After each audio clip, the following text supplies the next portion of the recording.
The average length of a presidential soundbite on network news in the United States went from 48 seconds to 9 seconds. So our democracy is a 9-second democracy even before you think about the internet. My name is Nicholas Gruen. I pass myself off as an economist. That's an interesting story because I started doing economics long before I studied economics, and that is because my father was an economist, and thinking like an economist is more important than learning all the equations and all that sort of stuff. And so I then did, in fact, study economics. So I worked for John Button when he was industry minister. I found that economists treated their discipline more as a kind of badge of tribal identity rather than as a vehicle for helping them think. And I decided that if I went and studied economics, I could solve this problem. But I studied economics and nobody, they just keep doing what they're doing. I should say that you've actually been called the most brilliant economist that you've never heard of. I don't know how you feel about that accolade. It's sort of double-edged, but I think the thing is that your father was a very well-known economist. You're also regarded as, and sorry, I know you're not going to include this in your own bio, but you've been described as Australia's foremost public intellectual as well by Lindsay Tanner, another Yeah. Labor MP who we've covered this before. I was a speechwriter and researcher for Lindsay Tanner and did an internship. Yeah. What year? What year? I'm terrible with years. I was about 20 at the time. So let's say 31 years ago, 1994. Okay. Yeah. Because I did some work for Lindsay in 2009. So that's when I ran into Lindsay. Yeah. Yeah. The Government 2.0 task force. Correct. Yeah. Ring bells to Australians. So sorry for everybody who's tuning in from overseas. This is all sort of Australian speak, but I interrupted you. You're an economist. You trained as an economist, and then you've done a bunch of things. Can you just sort of rattle off a bunch of those and then describe what your Substack's about?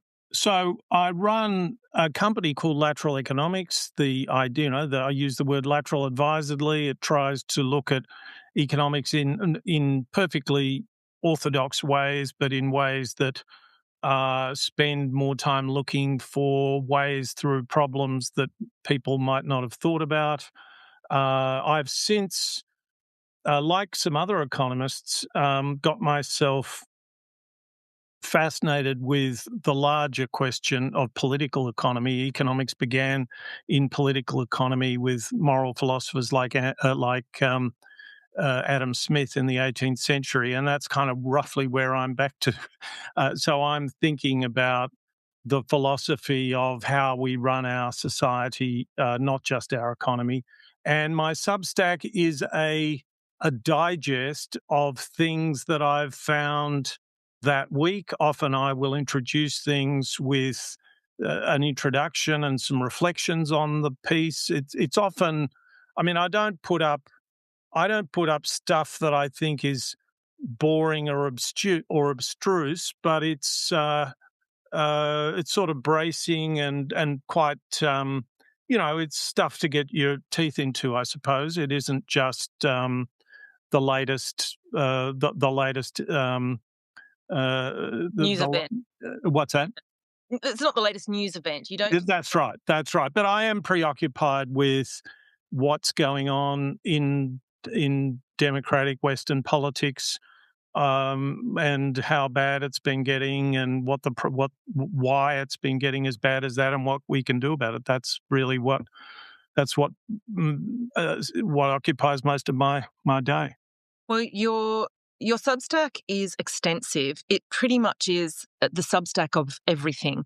You say that you're sort of putting it through an economic lens, but really you cover off art, you cover off popular. No, I don't. No, it isn't. I didn't say that I put it through an economic lens. I have an interest in economics, so there's economics in there.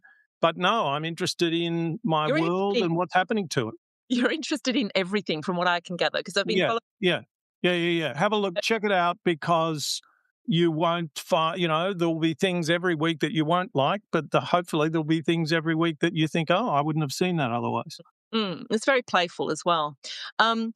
What I was going to ask actually, before we get into sort of some of the stuff that you do write about, is how do you go about curating your Substack? There's a lot of people on here who obviously have their own Substacks, and I think you literally cover off everything with a capital E. Um, how do you go about it? Do you have a format? Do you just feel that because you are so interested in so many things and you read so widely, you might as well share it with people because it's a little bit of a overview of a whole range of things. It's like a bowerbird's picking of content from all across the world, all different disciplines, and so on. Um, how do you go about it? Like, I guess I have one test, which is I do read lots of stuff, and I have one test, and that test is this did this really interest me, or was it a person going through the motions? And an awful lot of stuff is people going through the motions, is people Mhm. just telling you what they roughly what they told you last week, but with some new spin. And so if I'm reading something that's like that, I quickly think, yes, I'll put that in my Substack. And usually what I do is I then I've got into the habit of giving it to Claude AI I've and seen that. asking Claude to cut it down, to edit it down, not to summarize it, because I want the original voice to be there, to edit it down by at least a third or down to 600 words, whichever is less. And if it's a very long article, then I'll say with the 600 words, make it a tease. So give a person a bit of a flavor of it, and then they can go and check out the original thing. Yeah, So that's I can't give you. I mean, my kind of rough reasoning around that is that it's a sort of an IP thing. That if people have put stuff up, they don't want me just totally replicating it. But it is remarkable how many things you don't really need to go to the original after it's got that treatment. And in fact, it's one of the things I do now if I can get a full text of a book, I will often ask Claude to summarize bits of it for me, and then I'll work out which of the bits of the book I really want to look at more in more detail. It's an incredible. It's really, when you think about it, a book is a one size fits all thing, and the scholar is very often preoccupied with convincing their colleagues. yeah, You come along years later and you want to get stuff out of the book, you don't need most of that stuff. You mm, need the argument. mm, So, in a way, we're in a world in which we can get books written roughly for us, not just for everyone. yeah. Okay. Somebody here, Robin's asked, you're not taking questions, but if you do later, they're wanting to know about Prime Minister Mark Carney, Canadian Prime Minister Mark Carney's visit. We can get to some questions in a bit, but if Yeah, we have to. Okay, well, I'm glad you sort of covered that for me because I sort of look on in awe and at sort of how much content you put up there because you top and tail it with a bit of opinion. You'll give your I do. well, yeah, Yeah, I do. And you mentioned art, and I love beautiful things. The art is pretty middle of the road, really. It's usually beautiful colors. thank you. Uh, Van Gogh, Matisse, Impressionists, but also just stuff that Mm, appeals to me. The person who painted that turns up as Ned Morgan. That's his nom de plume in on the Substack. So there's just lots of. It's a nice idea that it's a bit of a feast, and yeah, and I'm always meeting people who I might admire. One of them is Hugh White, the intelligence analyst, and yeah. he turns out to be a reader. You turned out to be a reader. You don't know this, and anyway, so Like, that's terrific when that good happens. insight into how you do things. Everybody has their approach and Mm, mm, how they go about it. Um, absolutely, Okay, so look, it's a big topic, but it's one that you are particularly focused on because you actually do a video series that's tackling this massive issue. It's basically democracy and what's happening to democracy worldwide and how we can potentially save it because it is disintegrating yeah, globally. Um, can you just talk top line? Obviously, I'll point to your video series, which is called the Shared Centre. I'll put a link when I put this video in the Substack post later, so that people can go and check it out. Um, and it basically includes instructional, interesting, informational videos, but then you do afterwards you do a sort of a session with an Irish comedian who drills you and on sort of the topic. Column. Yeah. Yeah. And so you go, which is a really, really interesting format. But what's happening with democracy? That's a two-pronged question. What's happening to democracy? Why is it happening now? What's your thesis for that? Second question is because you might want to combine it into the one answer. Where is Australia at in this picture?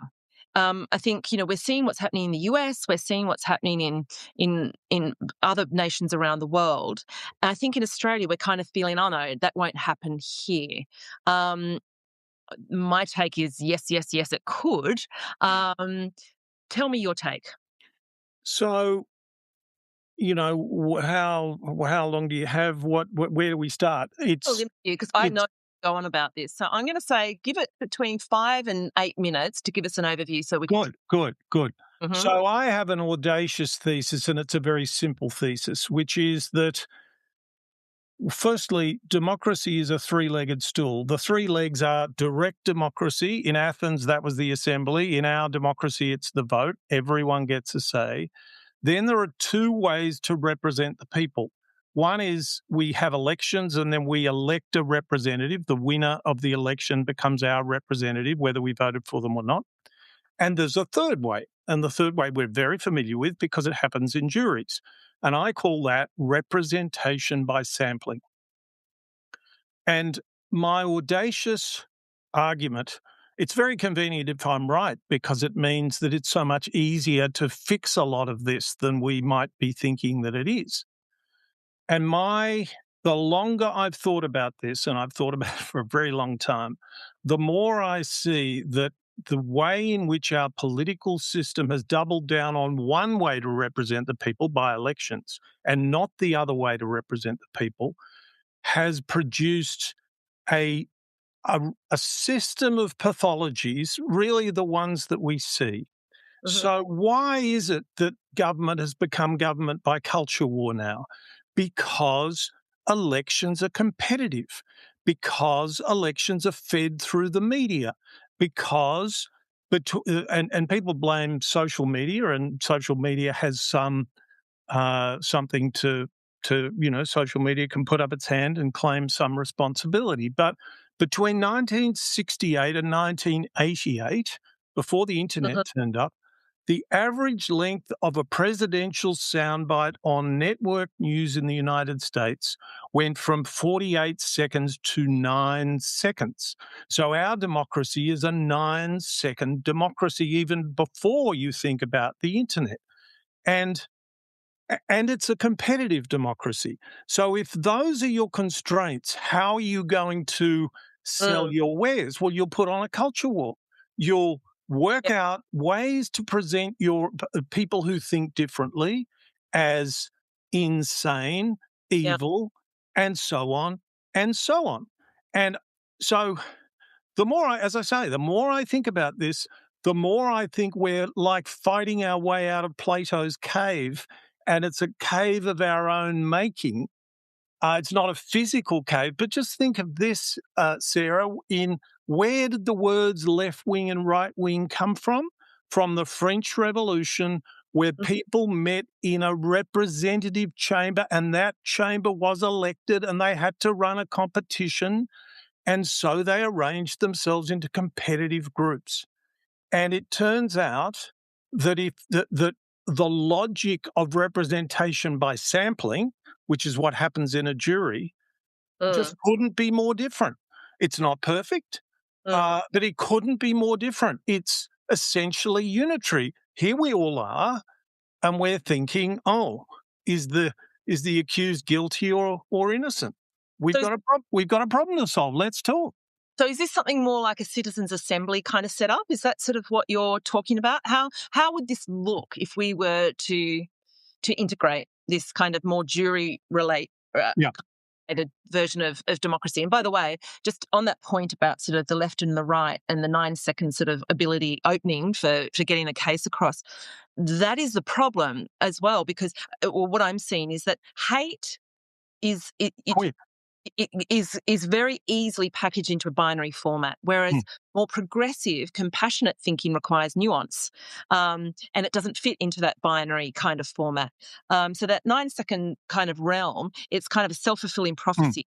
Got 9 seconds. The only thing that fits in 9 seconds is a binary, hate-filled thing, and so that's what politics becomes. Anyway, That's right. That's yeah. right. So I'm not. I mean, in fact, I have a model to sell you, but that model is simply illustrative. My most basic point is that because of Magna Carta, because of the Constitution of the United States, one branch of government, courts, the judicial branch, actually has a an institution that represents us by sampling, and it's called a jury. And it is entangled in the process of government. The judge has a role, the advocates have a role, and the jury has a role. Yeah. We have to work something like that into lawmaking, the actions of the executive. Now, it can take many forms. The one form that I am very at great pains to point out is that I see very limited benefit in having nice little citizen assemblies on special subjects which the legislators have set out, and it is a recommendation back to the legislature. Yeah. That is rehearsing its inferiority. It's rehearsing its role as a supplicant to the governors. So I want to find ways of entangling an institution like a jury, which houses the life world of people, into our lawmaking process and our process of governing. Yeah. One example is that in in Brussels, a state of Belgium, one of the forms that a parliamentary committee can take is 15 members of parliament and 45 randomly selected people from the community. Now, that's one way you can entangle ordinary people in the process of government. Yeah. The typical example I give is a third house of parliament or Congress, which is chosen by sortition, chosen by lottery, but it's representative lottery, so it's demographically representative. You keep choosing until you get roughly the right number of women and men and old people and young people and people in the middle, and Yeah. so on. And I want that to operate like a House of Parliament. And I think simply on its own it can be influential, because often some of the worst things we've done in Australia, abolishing carbon pricing, in the UK, a hard Brexit, were done with considerable difficulty in getting it through the Parliament. Now, if you're trying to get these pieces of self-sabotage through the Parliament and you have a group of ordinary people who are representative and have had the time to think about it, and in the case of Brexit, when you do that, you get a swing away from Brexit. So you get a swing from about 52-48, which is what it was, in favour of Brexit, to about 60% against. Now, had we had a third chamber like that, it would have been much harder to get the hard Brexit through Parliament. But I would actually like to, over time, give this body a sneaky power. And the sneaky power is that if it disagrees with a vote of either house, it can impose a second vote by secret ballot. Because some of the worst things we've done have been done where party whips have forced parliamentarians to actually vote against their conscience. And if they've had the public vote and then you give them a chance to vote their conscience, so long as the people have said they're unhappy with their party whipped vote, then I think that we can at least stop doing ourselves so much self-harm. Nicholas, I said I'd give you 5 to 7 minutes. I think we're right on that time slot. What I'm wondering, though, is, as I hear you speak about this, is it too late for places like the US? Are you really trying to sort of apply this thinking to Australia as a way of preserving democracy before we go down the same route as the States? I mean, you cover a lot of sort of political comings and goings that are happening over there. Yeah. Is it a lost cause? So put yourself in this position, Sarah. You're an aspiring presidential candidate. No one's heard of you much, but you've raised, say, $10 million and you know you need to get to $100 million to even be close. What I would suggest to you is that you spend $2 million of those dollars and you establish a people's house, a randomly selected people's house in America with its own, and now it has no formal power, but that gives you a way to say, I'm a different kind of politician to all the other politicians that you get a chance I'm to vote listening. for. I'm Uh, listening. well, I'm more than listening. I'm trying to rebuild democracy. America was founded by the founding fathers and then again by Abraham Lincoln. And so my pitch is, it sounds very hubristic, I know, but my pitch is that once people see this stuff working, it's very powerful. I sent you some clips from a citizen jury a citizen jury held in Michigan in 2020, I think it was, and it was during COVID, and it was 30 randomly selected people from right across the political spectrum, vaccine deniers, to fairly left wing people. They didn't all agree, but they ended up kind of loving each other Yeah. because Get people in a room. and they're so relieved Yeah. not to be convinced that they're wrong, but that people who think differently to them actually have quite good reasons for that. Yeah. And that is Every that. study on all of this kind of stuff. I've spoken to Adam Mastriani and a bunch of people who've, worked on how people best operate, how the Yeah, best yeah, collective yeah. decision. So right now, in contrast to most of the other people who talk about sortition, I'm trying to develop what I call an activism of sortition. So what most NGOs and people trying to promote sortition do is they go and have meetings with politicians. And politicians don't, I mean, they're not, everyone says, oh, well, why would politicians be in favour of this because it takes power away from them? That's a fairly crude way to put it. They're okay with it. That's just not. It's just never a priority for them. Mm. So if you wait for them, they're busy people and they've got a lot of interest groups to try and keep happy. So you're going to waste decades. You can watch the decades go by. So my activism of sortition involves getting a hold of some philanthropic and crowd-funded money and Mm. simply putting these things on.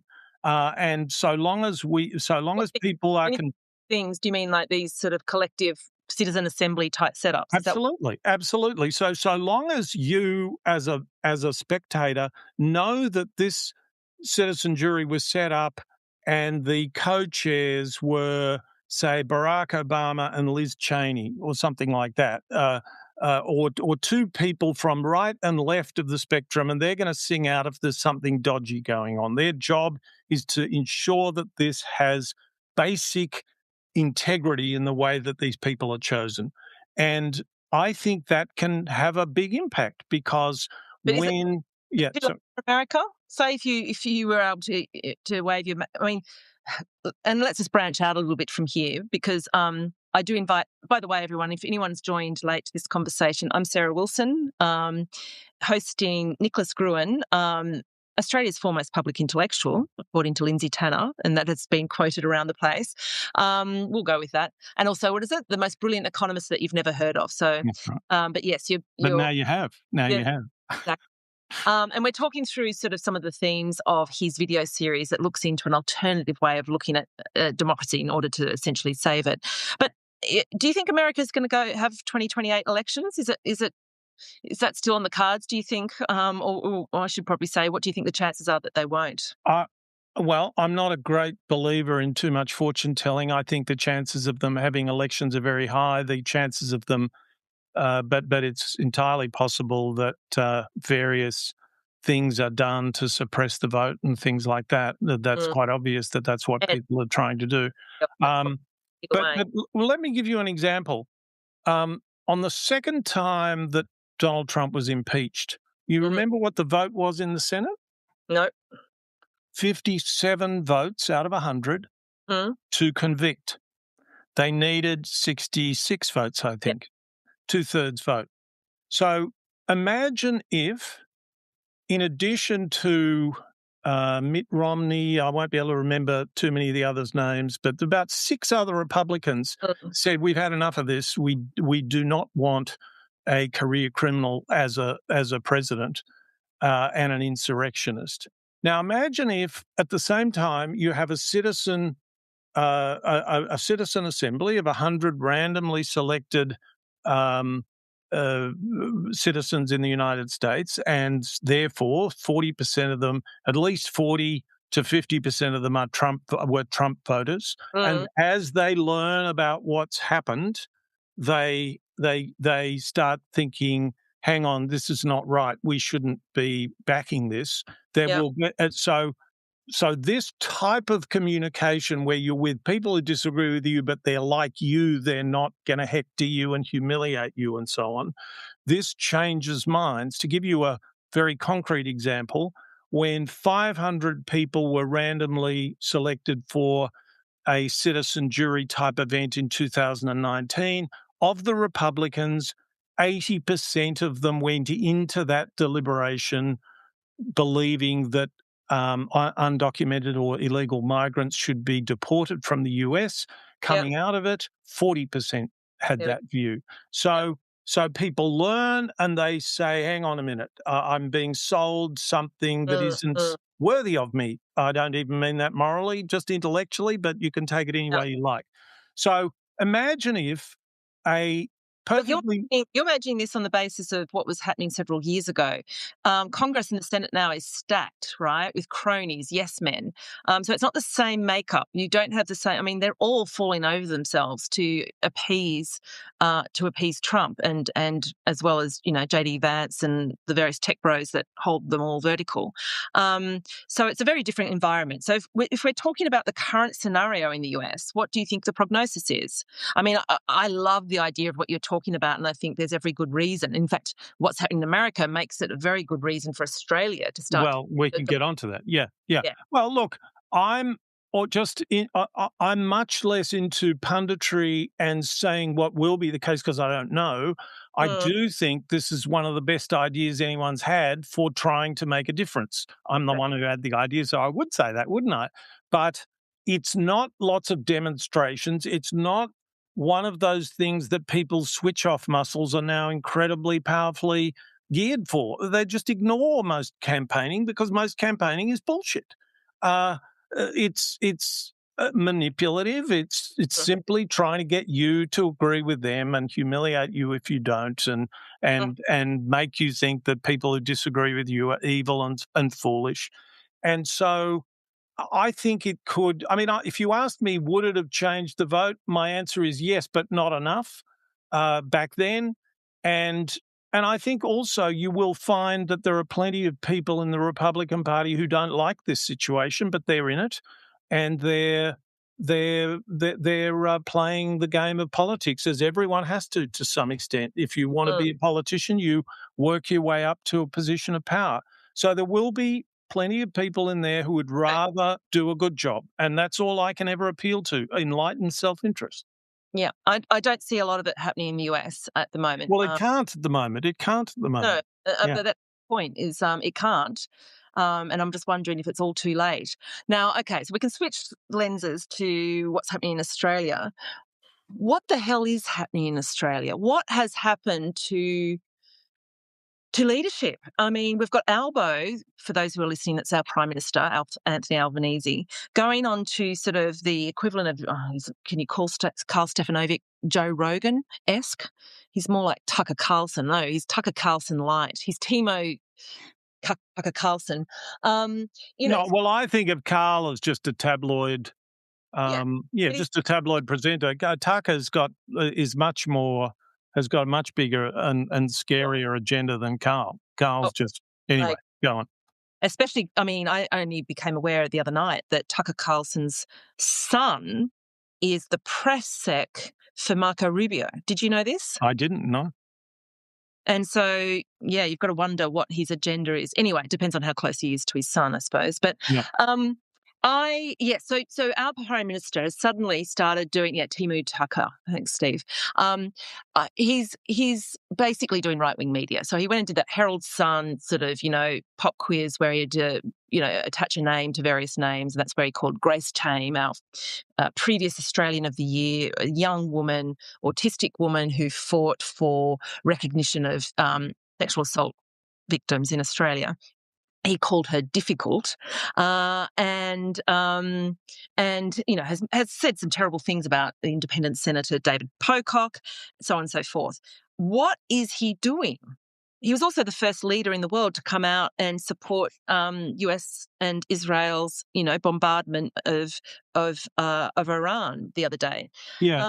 So what kind of route are we taking here in Australia? We've shared a few thoughts on this, but just if you want to just tell people what Yeah, your I'm not that interested. I see all these people as trying to address the incentives in the system. Albo's not a very imaginative person. He's a risk-averse person, and he's doing what he thinks is necessary to not get himself into too much trouble. I mean, I'm happy to. not what a leader is doing, What's that? which is not what a leader at this juncture in history should be doing. You Well, no, avoid but we don't. But we have a system which doesn't give you much room to be a leader. We have had some. If you want to really lead, I mean, you are as a democratic politician, you're playing this double game. You're posing as a leader, and you're also a follower. You're busy. Your people are constantly focus grouping everything you say. You know that there are lots of hairs that you try to stop running against you. You're Mhm. trying to focus on not saying something in a way that can be taken out of context. It's now there are leaders who are sufficiently talented that they can sit in that situation and actually impose their Yeah, they will on it. they can Uh, hold. Yeah, yeah, but they're very much the exception. So, um, really, in my lifetime, I can see, my only the only prime minister I really am a big fan of was Bob Hawke. Paul okay, Keating was very divisive. John Howard was good at what he tried to do. I just don't much like what he tried to do. And all the rest of it, all the rest of them are doing their best in an impossible situation yeah, and watching their feeds and all the rest of it. Now, if you look back through history, this is more or less the norm. Not the Hawke, Keating, Howard story, but the endless fluffing about. mm. And and I think it's getting worse and worse and worse.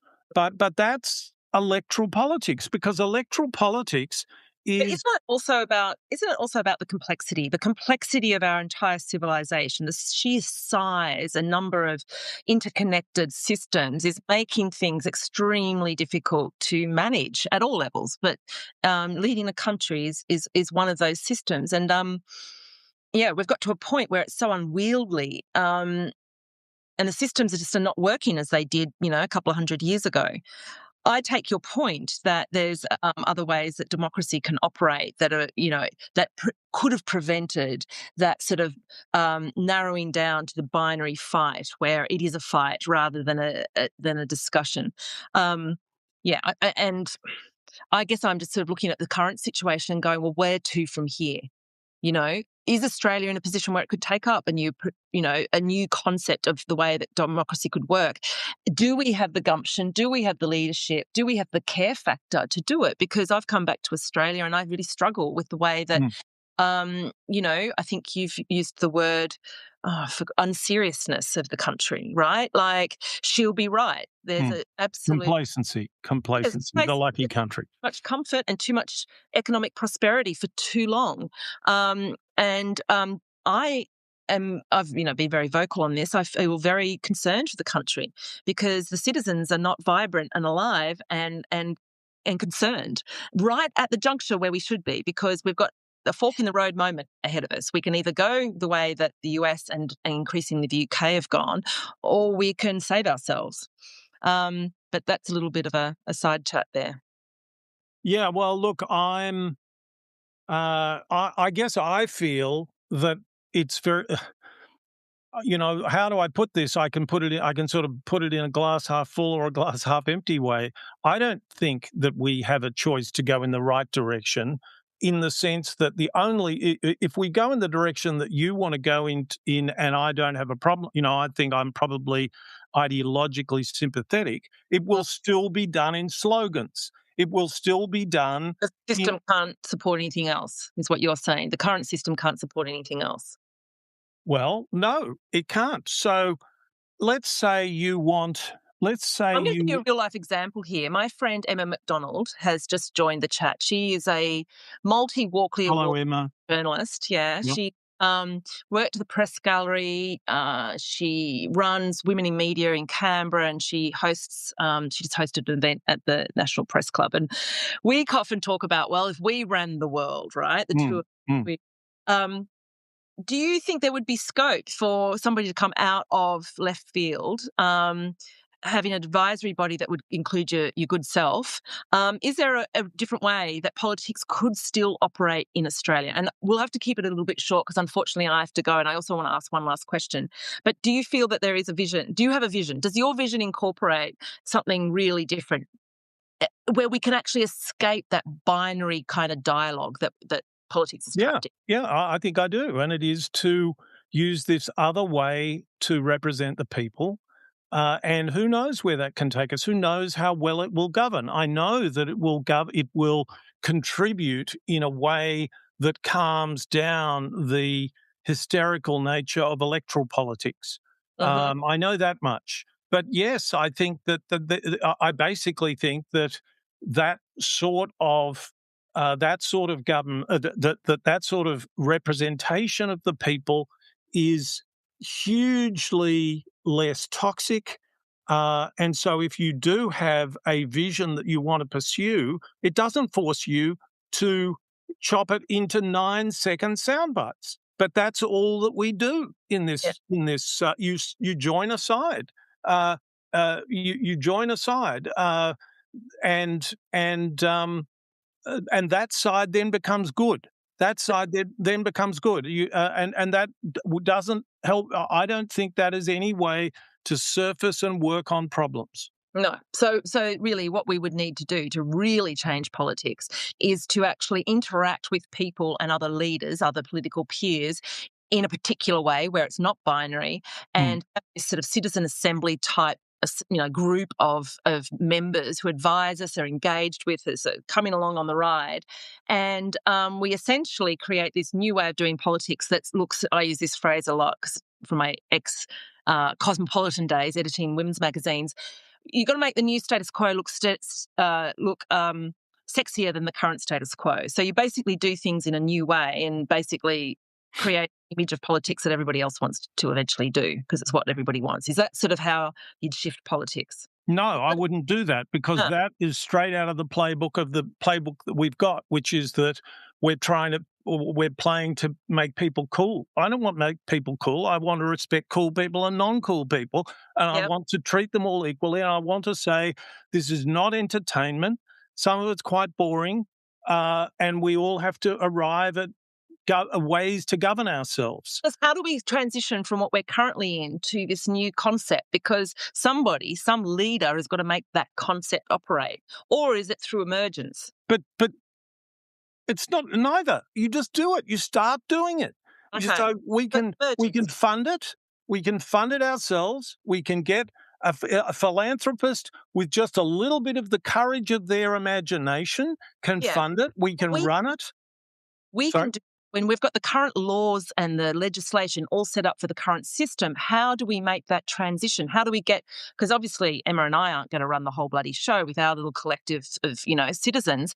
We want we we basically want the entire system to shift to this way of thinking, because otherwise it doesn't work. We're shouting into an echo. Well, this is the problem that you're painting, is the problem that Martin Luther King and Gandhi was trying to solve, which is we don't have much power. What can we do?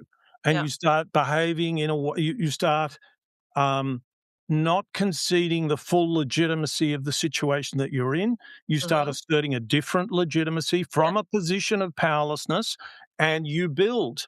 And I think what I'm suggesting is quite a lot easier than that, because we can actually build the institution outside government, and then we can say in elections who will. You remember women's electoral lobby and those sorts of things, where people said if you vote for this candidate, they'll be better for women than the other candidate. So that's one mechanism. Yeah.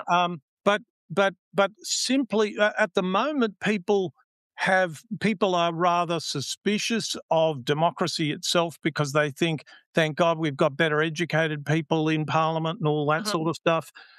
So we have to let people see it. That we have to let people see that when people get together in an institution like that it is not mob rule. It's the exact opposite of mob rule. It's the exact opposite of what goes on Twitter. So we start doing that. We start observing it, so it becomes better known. We start working out what it's better at and what it's less good at, and the thing builds. So you do it over there, and it becomes the thing through. Yeah. And I'm not looking for about skyhooks. I'm not looking for some grand transformation, because I'm not Karl Marx or Friedrich Hayek or someone with a big fat blueprint to say, do what I say and everything will work out. I'm just saying there's this other. So the way I put it is, it's a different kind of democratic DNA, and we need to infect the system. It's a retrovirus, and it can occur at any level, and there are ways in which, give me some funding and I'll introduce it at the parliamentary committee level, or at a bigger level, and then you run it, and people see it, and then they say, in the words of the scene in When Harry Met Sally, the woman says, "I'll have what she's having." That's what I want to happen. Well, that's what I'm saying. We've got to make the new way look sexier than the status quo. We just do it, right? That's Exactly. Hey, I'll have to be very quick, because unfortunately I do have to go and attend to a family commitment. Are you able to answer very quickly, because this is the first topic? You don't have to do it in full, because it's the first video in your series called The Shared Centre, and people can go and watch it and listen to your conversation with the Irish comedian afterwards. But essentially you cover off the question that I think a lot of people are asking right now, and if you can just cover it in a few minutes and top line interesting stuff. Why so many bad guys? Why are there so many bad guys at the top at the moment? So if you took a time traveller from the 18th century and you landed them into today's world, let's say you stood up on a hill and you would say to them, now, here's our society.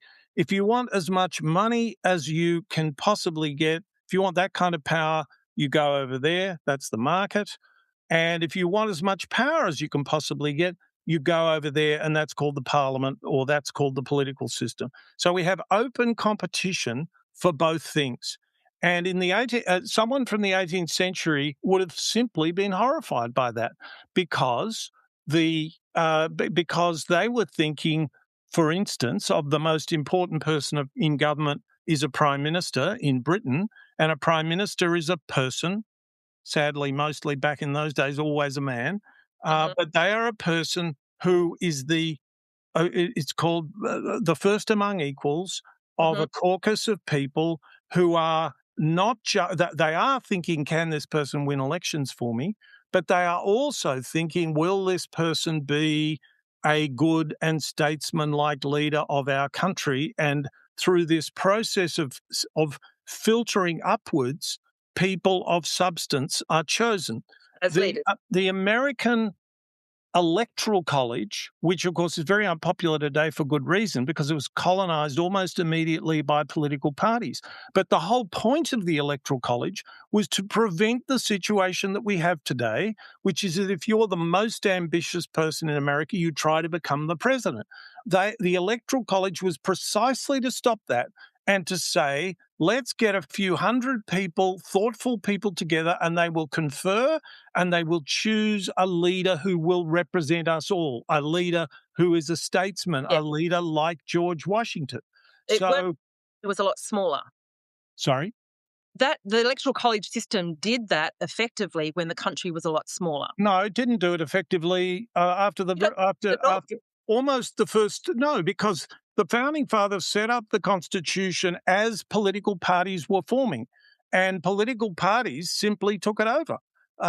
So So it was flawed. They were thinking, I think at least John Adams and many of the others were thinking of Venice, where they actually randomise the people who end up in that body, and those people meet and work out who they want.